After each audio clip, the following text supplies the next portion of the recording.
Honorable and respected Prime Minister, I thank you for your gracious invitation to me and to the members of the Christian community on this very special day when we remember the birth of Jesus Christ, the Son of God and the Savior of the world. As the only speaker here on behalf of educational institutions, I wish to thank you for your vision, for your determination, and your large-heartedness that is reflected in the national education policy and also other policies. I will very briefly comment on these policies. Respected Prime Minister, your vision with regard to the national education policy has been both local and global, focusing on what is most essential. The NEP has laid tremendous focus on school education, and this is exactly what should have been done. Your vision in encouraging the learning and the use of the mother tongue will have a positive and a lasting impact on the future of education, not only in India, but also in the world. The decision to keep board exams limited to class 12 is a very considerate decision because it takes away the stress of exams from our students. May I also request you, Honorable Prime Minister, to ensure that in this process, we do not lose the competitive edge that we currently have among our students. At the level of higher education, the promise of sharing resources among institutions and the promise of autonomy for high-performing institutions is a great incentive for all higher educational institutions to perform better. You have encouraged innovation among young people, like the speaker before me mentioned.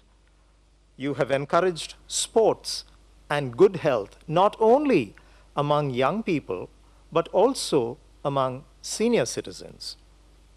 All of these will have a very positive and long-term impact on the future of India and the future of the world. Thank you very much, Honorable Prime Minister.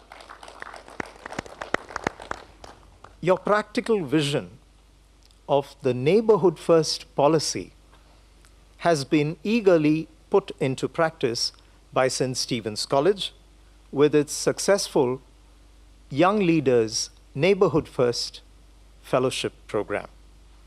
It is the first such fellowship program of its kind in India, where we invite young leaders, young promising leaders from the neighborhood to come and learn the good practices that we have in India. This has been enabled because of your vision. We thank you for your vision and the support that the Ministry of External Affairs has provided to implement your vision. Your recent phenomenal leadership at the G20 is one more policy that St. Stephen's College wishes to follow up on. Your honorable self very graciously announced to the Global South that India will be the voice of the Global South.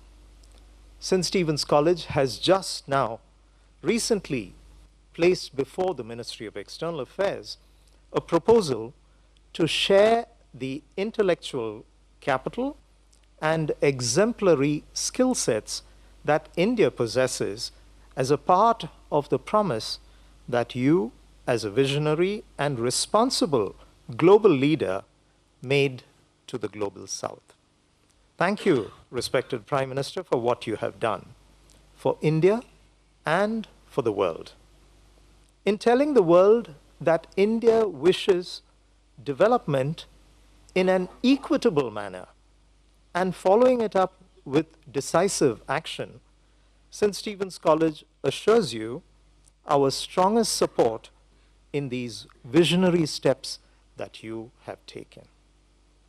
India is a great civilization, but your vision for India through the policies that your honorable self has put forward and implemented has shown splendid results. I'm not a great technology person, nor am I a brilliant bureaucrat. I'm a teacher. But as a teacher, I can see the many benefits that our young people will gain through the steps that you have taken. Digital India, the National Education Policy, the Neighborhood First Policy, your promise to be the voice of India, each of these puts India in the top position globally. Thank you very much, respected and honored Prime Minister. Today is Christmas Day.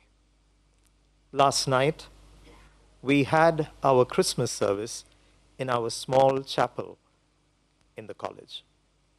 And like in every service conducted in our churches and chapels, we prayed for you as our leader. May your good works continue to bring development, peace, and happiness, not only to India, but to the whole world.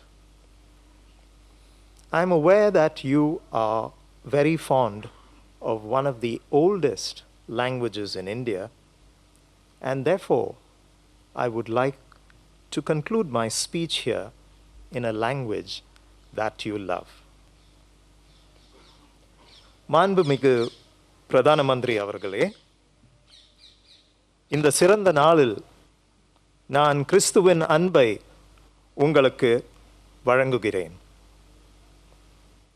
உங்கள் நலத்தை ஆண்டவரிடம் நன்றாக இருப்பதற்காக வேண்டுகிறேன்.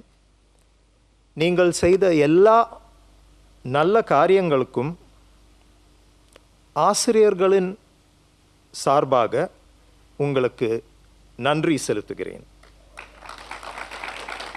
இன்னும் சில வருடங்களில் உமது தீர்க்க தரிசனம் உலகம் முழுவதும்